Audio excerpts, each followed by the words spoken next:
we had discussed what? We had discussed religious revival and fundamentalism. We had understood these phenomena as kind of arising as a reaction to secularization, or particularly to the uncertainty unleashed by late modernity or globalization. We had contended that religion, which seemed to be on a decline in the modern industrial society, once again seems to be on an upswing or becoming increasingly important in various areas of social life in different parts of the globe. We had discussed how numerous very large religious gatherings are taking place in different parts of the world, whether it is the Ardha Kumbh celebrations, or it is the Arbaeen festival in Iraq, or the Catholic Mass conducted by the Pope. We had then also discussed how in various parts of the world there is an emphasis on the adoption of the customary dress or symbolism associated with a particular religious community. We had also discussed these phenomena occurring kind of to resist American cultural hegemony, right, or the imposition of American culture on people across the globe. We had spoken of how a real or perceived threat of a common enemy often contributes to these phenomena. Also, how for political benefit, political parties or associations may encourage this or emphasize on religious identity, such as the Hindutva movement in Indian society. We had also spoken of what else? We had given examples of anti-abortion campaigns and anti-gay rights campaigns in America by Christian fundamentalists. Yes, technological advancement had also contributed, making it easier for people to travel to places of pilgrimage or to hear religious sermons, or the popularization of religious, tenets through WhatsApp or modern technology, internet, television, all of them, right? On fundamentalism, we had discussed how basically fundamentalism means adherence to the fundamentals or the key theological tenets of one's religion. Now, fundamentalists are typically seen as inflexible, rigid, somewhat ossified or stuck in the past, that they are incompatible and intolerant of opposing religious or even secular views. They consider their scriptures as inviolable and as the only version of the truth. The scriptures are not even to be subjected to any sort of interpretations, or they cannot be tinkered with, they cannot be adapted to the modern times, right? So, fundamentalist movements would typically insist on strict adherence to the scriptures and a very literal interpretation of the scriptures. Then, what else? Okay, so broadly these things we had touched upon, after which we had discussed what? And of course we had quoted scholars like Giddens, like T.N. Madan, right? Like Steve Bruce, who have analyzed these fundamentalist movements and revivalism in contemporary society. Yes, we also spoke of the Hagia Sophia Mosque, right? And that was a classic example of how for political benefit, as critics would allege, this issue has been kind of created or raked. Then we went on to discuss the relationship between religion and science. We began with the conventional conflict model of the relationship between religion and science, which suggests that the East is East and the West is West, and the twain shall never meet. In this sense, religion and science are diametrically opposite. They literally cancel out each other. And as scientific knowledge advancement and mindset has progressed, religion has lost its social significance and importance. So the more we rely on science, the less we need to rely on theological explanations of various phenomena around us. The name of the scholar is Ian Barbour, not Banker, Barbour, who in his book, When Science Meets Religion, suggests that there are 4 different ways in which the relationship can be understood. One is the conflict model, in which you would also give examples of how scientific explanations of a phenomena say the coming into the world of mankind is very starkly different from the religious explanation of it, right? So, you would mention how the church was very aggressively opposed to these scientific theories laid out by pioneers like Galileo, right? How they were subjected to punishment at the hands of the all-powerful church. Then we'd spoken of how science is based on reasoning, is a rational approach, encourages experimentation, observation, verification, criticism, right? It is a self-correcting mechanism, right? While religion is seen as more dogmatic, it demands a kind of unquestioned obedience, does not encourage questioning, etc. Then we had talked about the other models, namely the integration model, which suggests that the two are not necessarily opposed to each other. This is a relatively recent construct, meaning of modern times, seeing religion and science as two distinct and separate bodies of knowledge. In pre-modern societies, many pre-modern societies and cultures, the two were an integrated system of knowledge, right? So men of religion were also frequently men of science. So it was like an integrated quest for knowledge through whichever means. And then we had spoken of how, the Kananoska, the dialogue model, which suggests the two are different, right? And they have a lot to learn from each other. So there needs to be a healthy dialogue based on mutual respect between science and religion. And finally, we discuss the independence model, which say that science and religion are two non-overlapping magisteria, meaning two non-overlapping bodies of knowledge. So science has its own thing, its own concerns, which it addresses through its own methods, while religion has its own concerns, very different from the concerns of science. Science concerned with the material world, religion concerned with the spiritual or inner quest of man, right? So both use this thing. So they are kind of, running independent of each other. Okay? So, and then towards the end, we had suggested how various Nobel Prize laureates, including in the sciences, less than 10% in physics, chemistry, and medicine, have been found to be atheists, agnostics, and free thinkers. While more than 90% of Nobel laureates in physics, chemistry, and medicine, they professed some religious affiliation, right? Or we had even quoted some of the founding fathers, such as Newton and the who is who of modern science, right? Who suggested that the thumb alone will convince me of God's existence? That was Newton, right? Yeah, Newton. Such a beautiful, remarkable thing to say. What he suggests is basically, the human thumb. It is such an, marvelous piece of engineering, right? So man, with all the technological advancements that we have made till date, we have not been able to produce something as complex and yet so simple as the thumb, right? So, And Einstein also made a similar comment. You know, Einstein was of the view, his views on religion were somewhat more complex. So he did not subscribe to the notion that there's a personal God overseeing each and every person, right, sitting with a bahi khata or an account book of your sins and your religious merits that you have accumulated. But he also was of the view that if you look at the symmetry, the kind of high degree of complexity which exists in the world, right, it seems to be unlikely that it was all by chance. Koi to hai. So that was on the question of the relationship between religion and science. Okay. Chaliye, moving ahead. Let us move to another topic, staying with religion, of course, which is sects and cults. Sects and cults. Now, these are types of religious organizations. Okay, but these are only two of the various types of religious organizations. Let us take a broader understanding of how different religious organizations can be classified.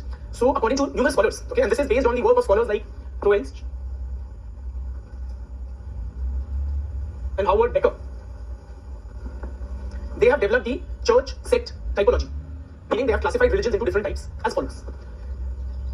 Broadly, there are four types of religious organizations. This guy has spoken of only two, church and sect. Okay, and the other two have been added on by later scholars. But their works are somewhat foundational, particularly his. So there are four types of religious organizations, namely church, denomination, sects, and cults. We will be trying to appreciate each of them. Though in our UPSC syllabus it mentions only sects and cults, but it will help us to understand sects and cults if we begin with church and denomination. What do you understand? Let's begin with church. Church here does not refer to the building in which Christians pray, right?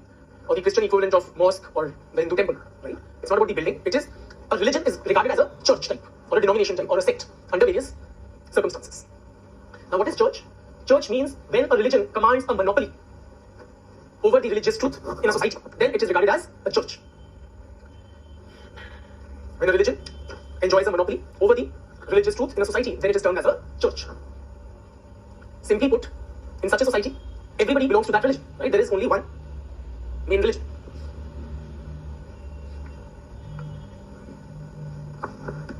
When a religion is church type, how does it acquire new members? Imagine Indian society before the birth of Buddhism, Jainism, etc. What was the church or the only religion in Indian society? It would be presumably Hinduism, or what we term as Sanatan Dharma, was the church or the universal religion in Indian society at the time. Okay? Then how would new Hindus be added? Simply through birth, by birth to the existing Hindus, their children would join the church or the new religion. Church type religious organizations, they, are closely enmeshed or closely connected to other important social institutions, such as, very importantly, the state or government, the education system, economy, etc. So churches are very powerful in that sense. Their social importance is all round, and they are closely in a close relationship with particularly the state. So the laws must also conform to the pronouncements of the church. The priestly class would sanctify the authority of the ruler, and so on. Right? Church type organizations also, so their membership, is it small or large? Number of members is small or large? They have a very large membership. Okay? Everybody in the society belongs to that particular religion, so typically it's a large number of members. Since they have a large number of members, church type religions also develop a hierarchy of full-time officials to administer to the populace. Right? So they have a hierarchy of officials for performing rituals, etc., or various tasks of the church. As in a society, the religious competition increases. With increase in religious competition, churches may get converted into a denomination. What do we mean by denomination? Denomination means when in a society there are multiple religions, then each major religion is termed as a denomination. So churches exist in a situation of religious monopoly. Denominations exist in case of religious pluralism in a society.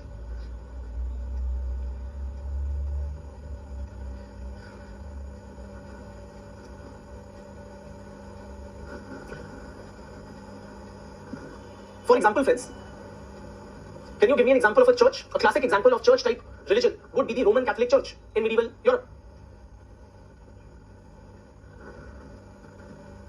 Or to some extent also Islam. In contemporary times, if you have to talk, Islam in several Islamic countries, like say Saudi Arabia, it would be example of church type. What about Hinduism in India today? Which type of religion would it be? Yes, so India is a religiously pluralistic society, contemporary India. So Hinduism, Islam, all these are Christianity, these are various denominations. Okay, that kind of coexist in a religiously pluralistic society. Okay. So in today's India, the major religions are, each would be considered as a denomination. How does a denomination acquire new members? So in today's India, how can a person become a Muslim or a Hindu? Now its members may be acquired through two ways. One is of course by birth.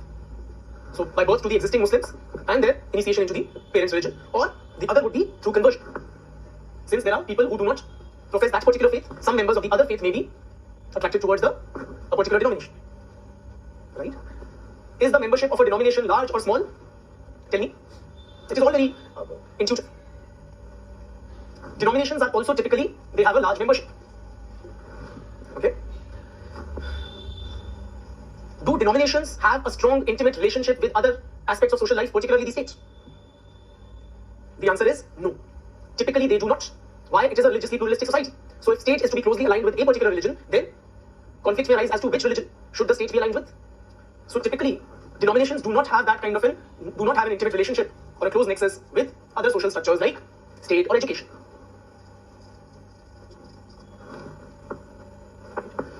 Since denominations, like churches, also have a large membership, they also develop a hierarchy of officials to administer, conduct rituals, etc.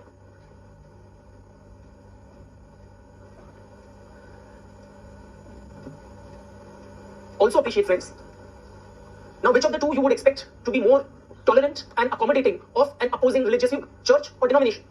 One of them is more accommodating and tolerant of different religious perspectives, while one of them is strongly against any counter or alternative religious philosophy. So which of them is more tolerant, you would expect?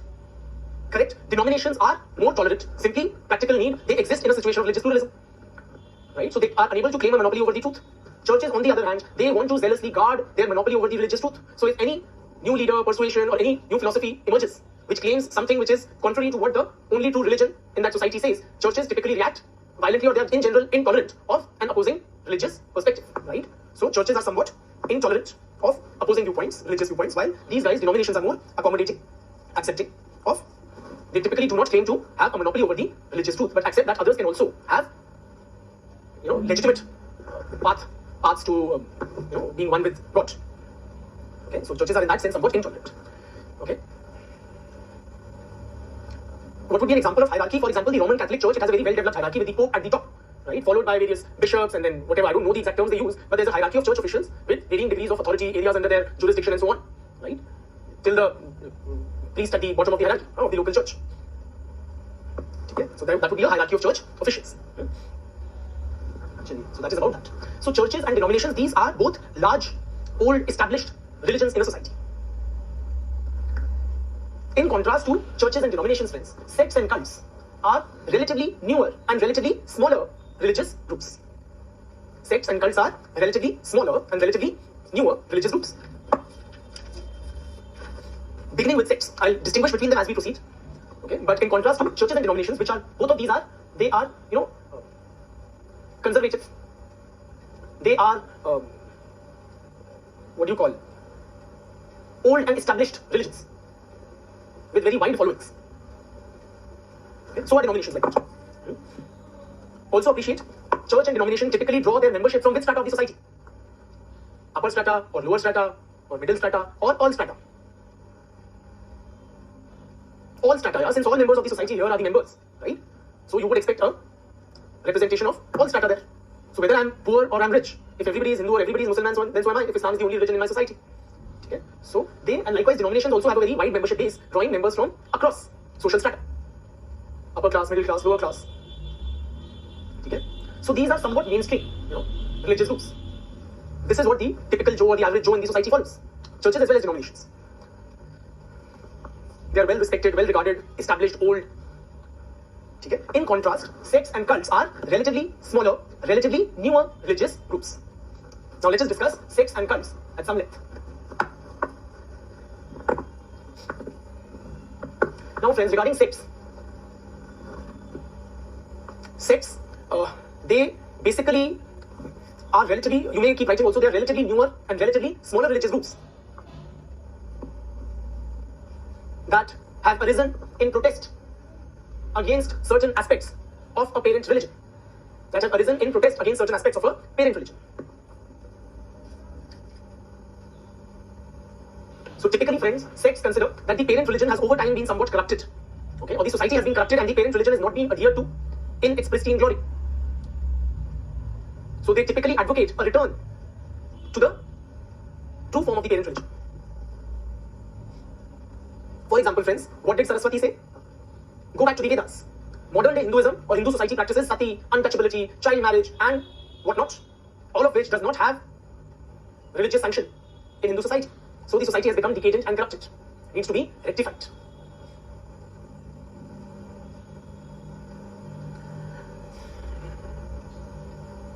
According to Roy Wallace, sects are deviant religious groups. Deviant religious groups that see themselves as uniquely legitimate. When I say they see themselves uniquely legitimate, means they do not consider that other religions, other paths, other organizations can also offer the religious truth. Theirs is the only one.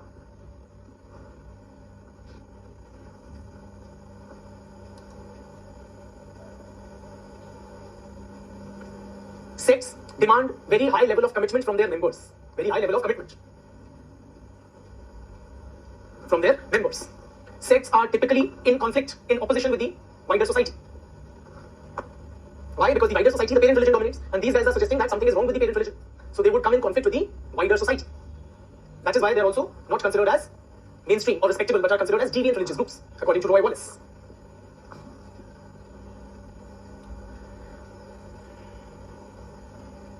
Sometimes sects may be established by charismatic leaders. Established and led by charismatic leaders.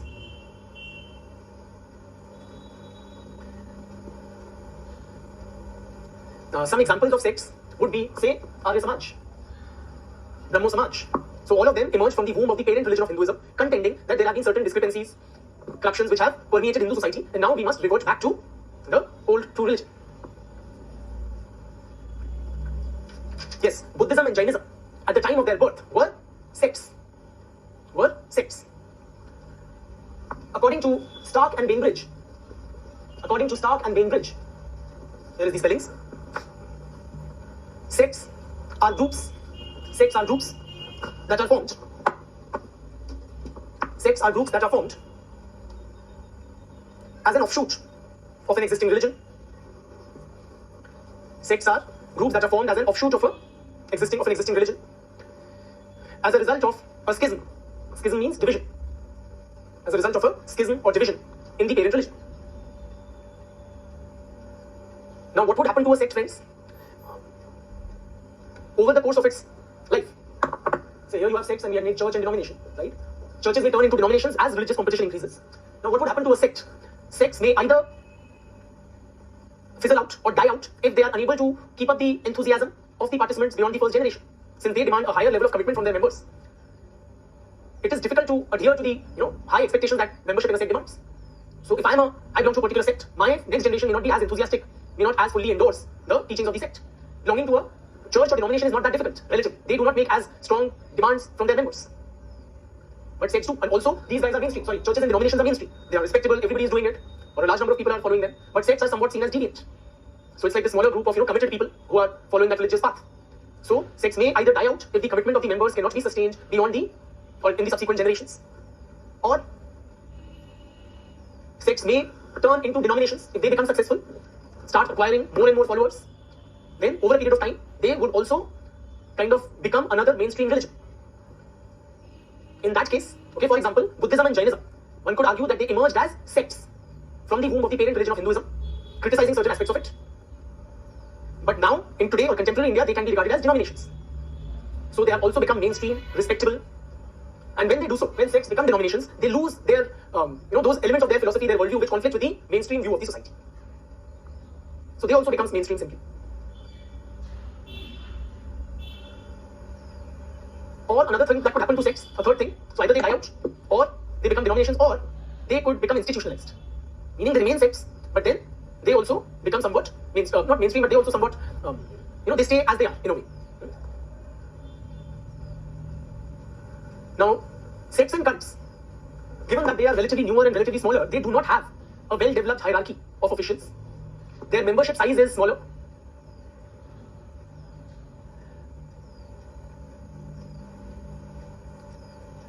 Sects are in tension with the larger society. They are in tension with the larger society and closed against it. See, these are general things I'm saying. What Stark and Bainbridge had said, they had just defined sects as arising as an offshoot of a parent religion due to a schism or a division. Okay. Coming to cults.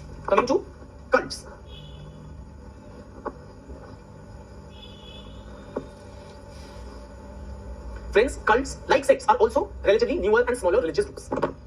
However, they are not born out of a parent religion, the way sects are. In fact, they offer a completely new religious belief system. They are completely new religious beliefs, philosophies, practices, or a new religious system.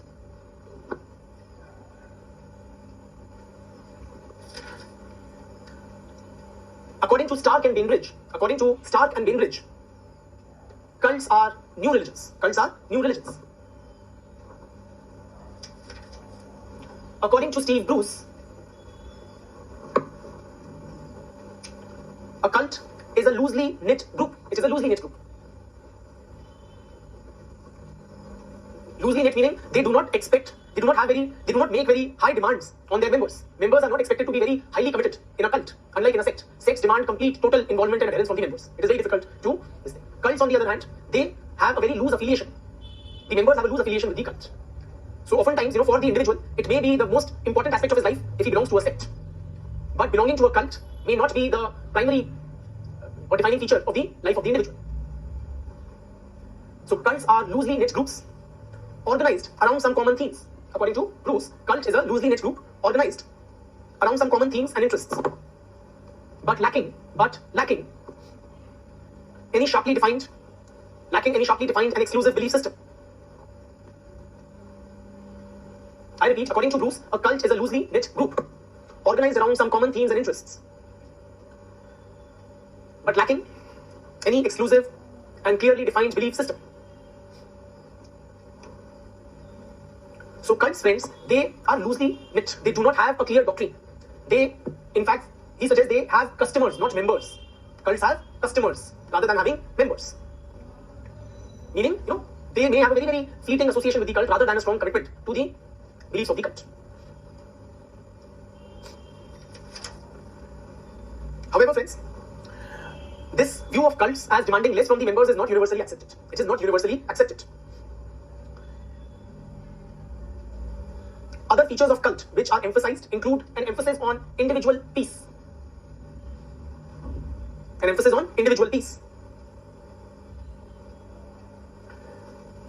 And commitment. For example, friends, basically these offer a completely novel religious belief system.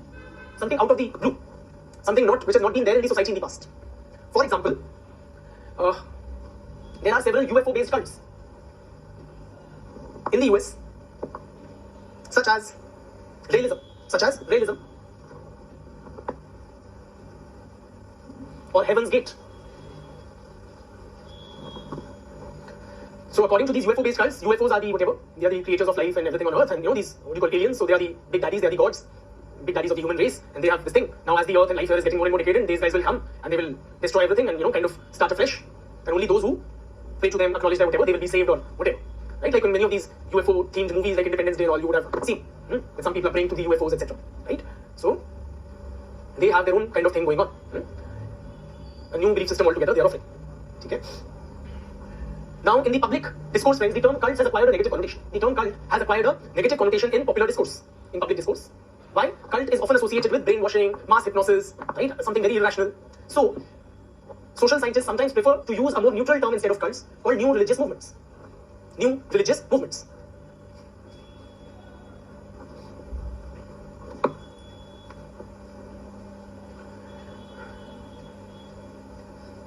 Fine. So this is about, what do you call, various types of religious organizations or religions. You tell me, friends, where would you place Protestantism? Calvinists, Lutherans, or various Protestant groups? They are which type? They emerged as sects, protesting against various aspects of the parent religion of Catholic Christianity. But since then, they have become more mainstream, okay, and possibly denominationalized. How about, say, something, Bhagwan Osho. Osho Rajneesh. So he is cult type of a, he gives a completely novel religious philosophy. How about ISKCON, International Shri Krishna Consciousness?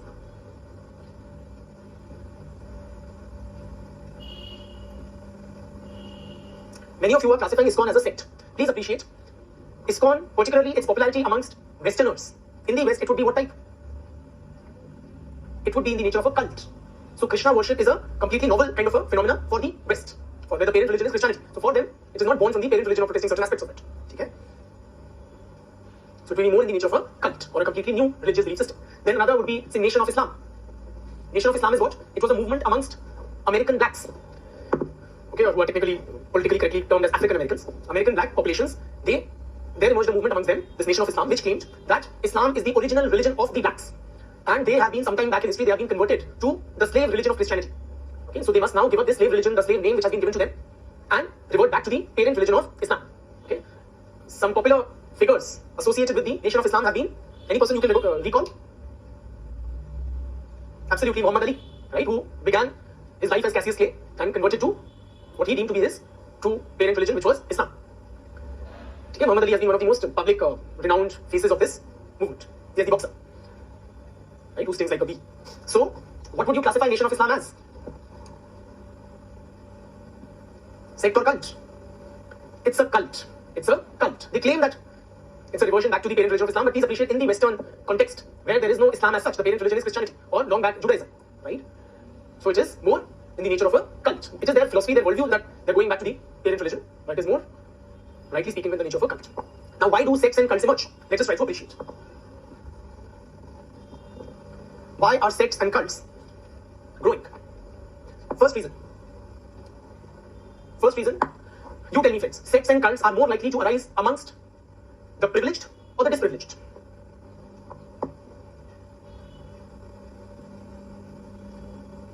Most of you have got it correct. According to Weber, they are more likely to arise amongst the marginalized sections of a population. So, marginalization is one of the reasons why sects and cults emerge and gain popularity amongst the marginalized groups. Simply, they do not feel satisfied in the parent religion, possibly, or in the prevailing dominant religions, because they are in a disadvantaged position. So these new religions, they may offer hope, they may offer solution to that situation of disprivilege. Brian Wilson suggests that people may be marginalized due to a variety of factors like economic collapse, defeat in war, natural disasters, etc.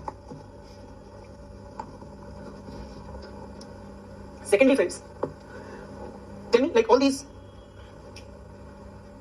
Westerners who flock to Rishikesh, right, spend days and months and years altogether in seeking spiritual solace in small towns in India, are they necessarily disprivileged, the poor Westerners? Or do you have privileged people also seeking to join sects and cults? So some very, very rich people, or with varying levels of material wealth, there are middle class people. How many in your families do you see? Members, your mothers, aunts, uncles, father, joining sects and cults? And presumably you are all from relatively privileged backgrounds, at least middle class or upper middle class. There's this icon kind of a fellow Guruji.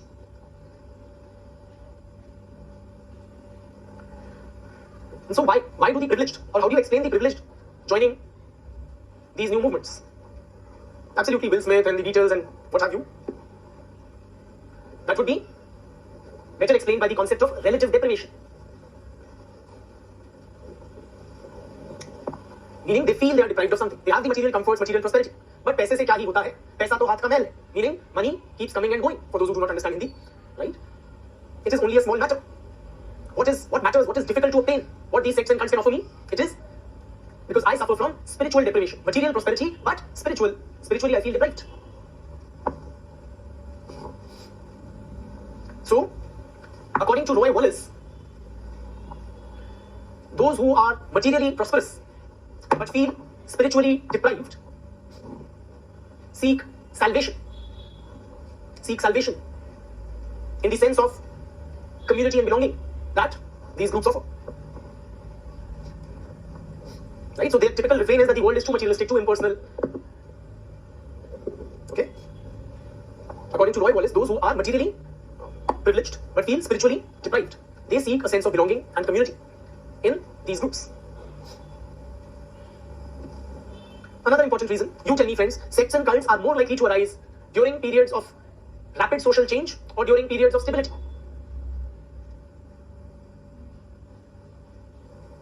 During periods of rapid social change. One of you is suggesting, why can't those who join sects, why can't they seek spiritual solace or a sense of community in the parent religion? Parent religion is too big.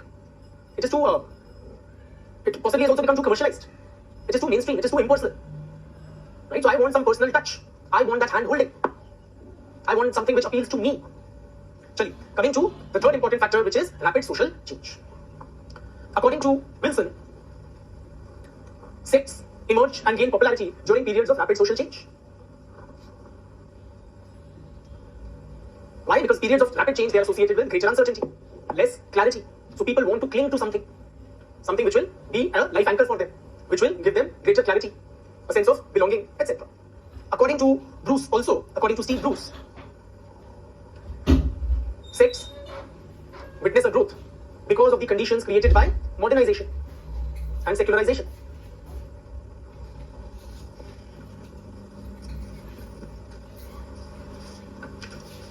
According to Steve Bruce, these sects type organizations, they offer, what do you call it? Or they emerge because of the conditions created by modernization and secularization. According to Wilson, sects emerge, gain popularity during periods of rapid social change.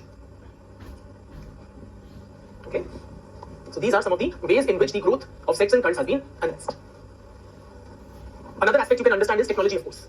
So technology enables reaching out to a wider audience and, basically customized solutions can be offered. So if you're looking for a particular kind of belief system, you're looking for some religious philosophy which will tell you that aliens are ancestors or aliens are gods and they are going to whatever, then you go on the net and you are quite likely to stumble upon such a religious philosophy. Right? So point is, thanks to modern technology, the internet, the social media is like an echo chamber. Whatever you say, it comes back to you magnified 10 times over. So if you search for a particular belief system, you will have 1,000, 10,000 results reaffirming that kind of a viewpoint. Yes, I'm sure there would be sects or cults which would say that you can clear the UPSC. Possibly the coaching institutes are those sects and cults. है ना? चलिए. Moving on to the last small topic in religion, which is monism and pluralism.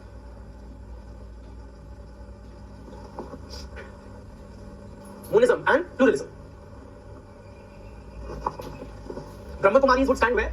They would possibly be classifiable as a sect type organization, right? Sect in the sense, see, wherever you have a parent religion, so they believe in Shivji, right? They would find some grounds of commonality, some grounds of tension with the parent religion, it would be a sect. Also appreciate, friends, when it comes to this typology, church sect, church denomination sect and cults, these are ideal types or pure types, right? Social reality, of course, would vary.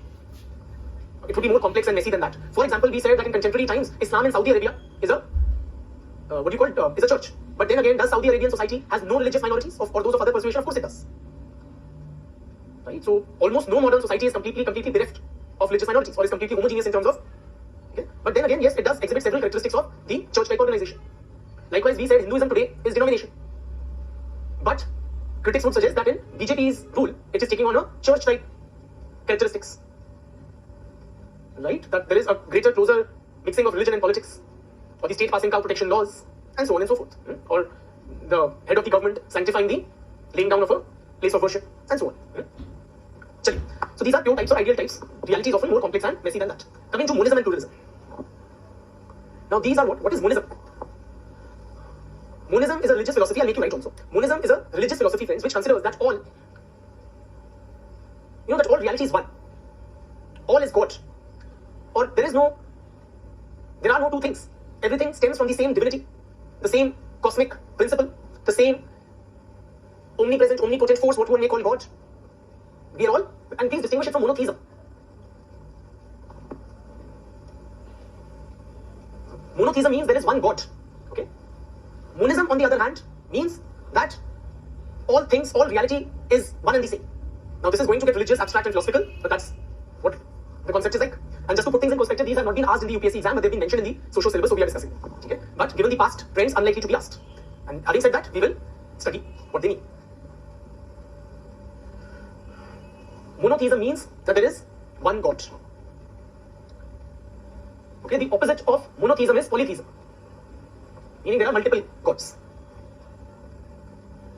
Monism, on the other hand, means there is only one thing, one entity, one element of which the whole of reality, the whole of creation is made up of.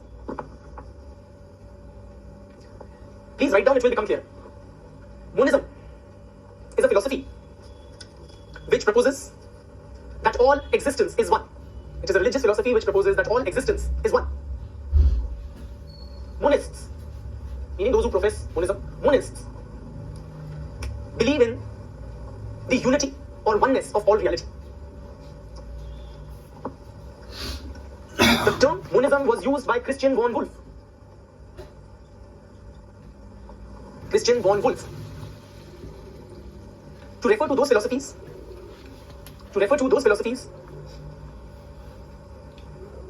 which eliminate the dichotomy of the body and mind,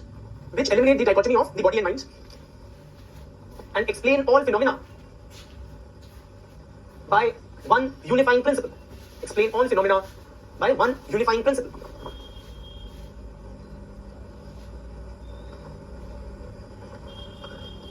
For example, friends, in Hinduism, what does Hinduism also offer a monist philosophy? Advaita Vedanta, okay, that which is outlined by Adi Shankaracharya. Advaita Vedanta considers that Brahma is eternal, unchanging, infinite, and transcendental reality.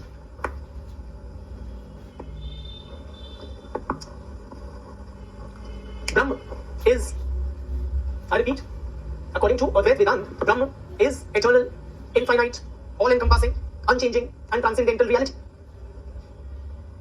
Brahma is the source of all matter, time. I repeat, Brahma is the source of all matter, time, space, energy, being, and everything in the universe and beyond.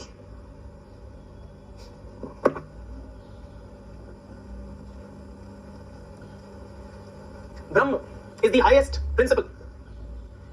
It is the highest universal principle and the ultimate reality. Brahma is the all-pervasive, genderless, infinite, timeless truth. In the Brihad Aranyak Upanishad, friends, Brihad Aranyak Upanishad, it is stated that Aham Brahmasmi, meaning I am Brahma, or Tat Tvam Asi, meaning you are that, or you are Brahma.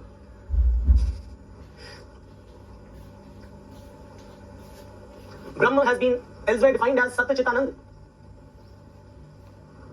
Sat Chit Anand, meaning truth, Satya, Chit, consciousness, Anand, bliss.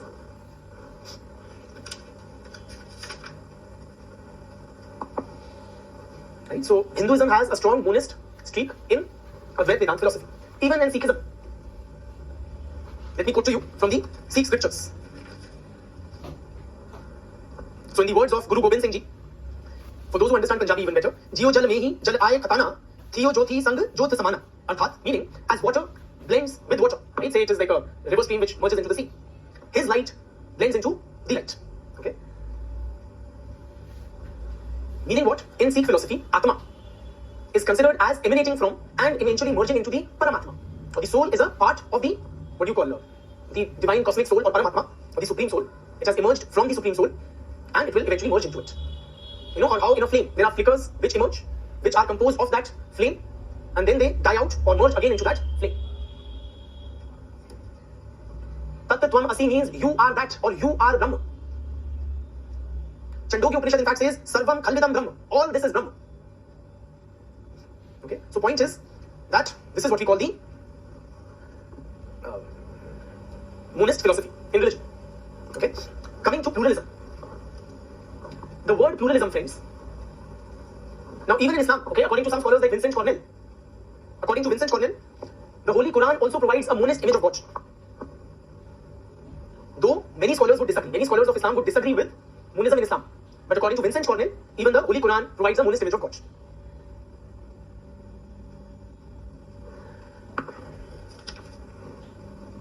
Regarding Brahma, I had also stated it is eternal, genderless, timeless, all-pervasive, infinite and eternal truth.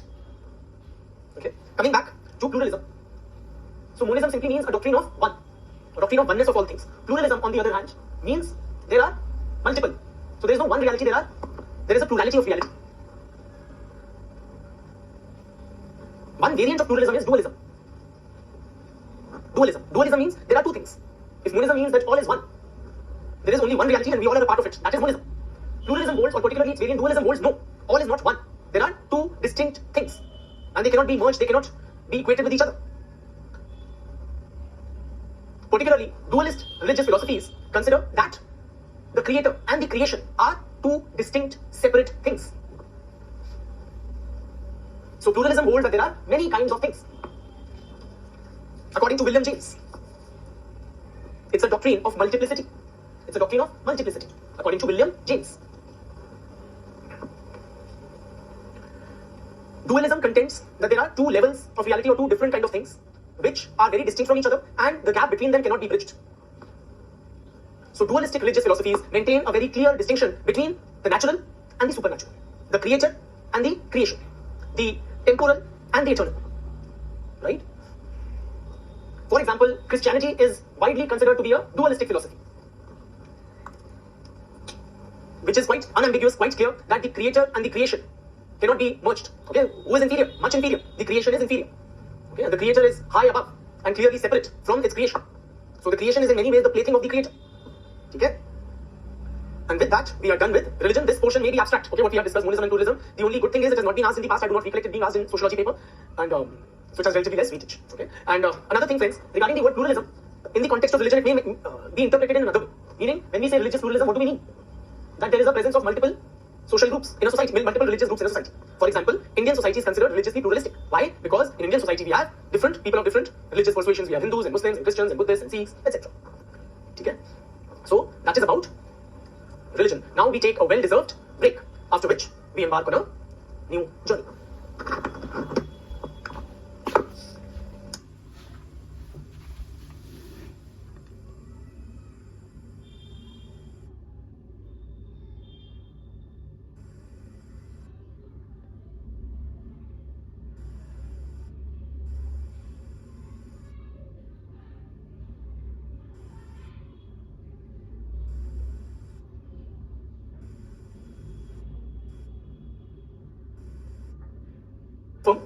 That I am visible and audible. Yes, thank you. Chaliye. Moving on to another very important social institution, important in social life as well as from the exam point of view, okay? Which is not as liked, as revered, as loved as family or religion, but important nonetheless, social stratification.